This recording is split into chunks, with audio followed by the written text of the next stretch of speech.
کے ساتھ، اور میں سمجھتا ہوں اس میں ہم لوگ بھی ہیں، چاہے ہم فیل ہوئے، ناکام ہوئے، وجوہات جو بھی ہے، تو لیکن قصوروار ہم بھی ہیں۔ کل جب ان زیارتوں کی وجہ سے، جہاں محی الدین صاحب کی زیارت ہو، جہاں درگاہ کی زیارت ہو، یا آج ہمارے خانقاہ مولا کی بات ہوتی ہے، یا جامع مسجد کی بات ہوتی ہے، یا شیخ العالم کی زیارت ہے، ہزاروں سال سے یہ وہاں پہ کھڑے ہیں، تو ان انسٹیٹیوشنز پہ اگر کوئی حملہ ہے، دعویٰ ہے، تو ہمیں ایمان سے کام لینا چاہیے، کھڑا ہونا چاہیے تھا اور اپنی بات رکھنی چاہیے تھی۔ ہم کسی دھرم کے خلاف نہیں، مذہب کے خلاف نہیں، ہم کسی اپنے کانسٹیٹیوشن کے خلاف نہیں، ہم انٹرنیشنل ہی ہیں۔ آئین کے دائرے میں ہمیں بات کرنے کا حق ہے۔ وقت امینڈمنٹ بل غیر آئینی ہے اور اس میں مسلمانوں سے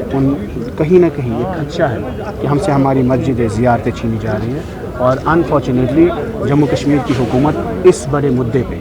بی جے پی کا ساتھ ہے۔ وحید صاحب، ہم نے دیکھا کل ایکس راج چیف کی بک کا ایک پیج جو ہے وہ کافی سرخیوں میں رہا، جس میں انہوں نے کہا کہ فاروق عبداللہ نے جو ہے پرائیویٹلی ایبروگیشن آف آرٹیکل 370 اور 35 کو سپورٹ کیا، مگر ہم نے دیکھا کہ جب میڈیا ہائپ اس کو ملی تو کہیں نہ کہیں جو ہے انہوں نے اپنا سٹنزا چینج کیا۔ دیکھیے، ہم یہ سب سمجھتے ہیں، جیسے محبت جی نے کہا کہ ہم نے یونٹی کی بات کی، no to Kashmiris have a reason today to fight, لیکن یونٹی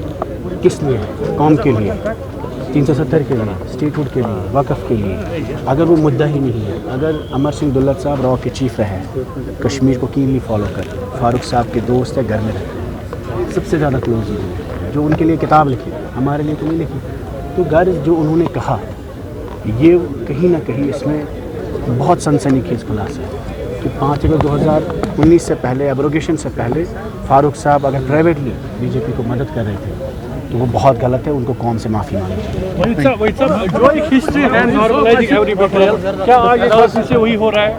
ان کو قوم سے معافی مانگنی چاہیے، اور اس میں کوئی اور گنجائش نہیں ہے۔ کیجول لیبرز بل آپ نے لائی تھی، اس کو گرین سگنل ملی ایل جی سے، ہم نے دیکھا ڈسکس نہیں ہوا 3 دن۔ کیجول لیبرز بل، پراپرٹی رائٹس ریگولیشن بل اور شراب کے خلاف ہم نے بل لائی،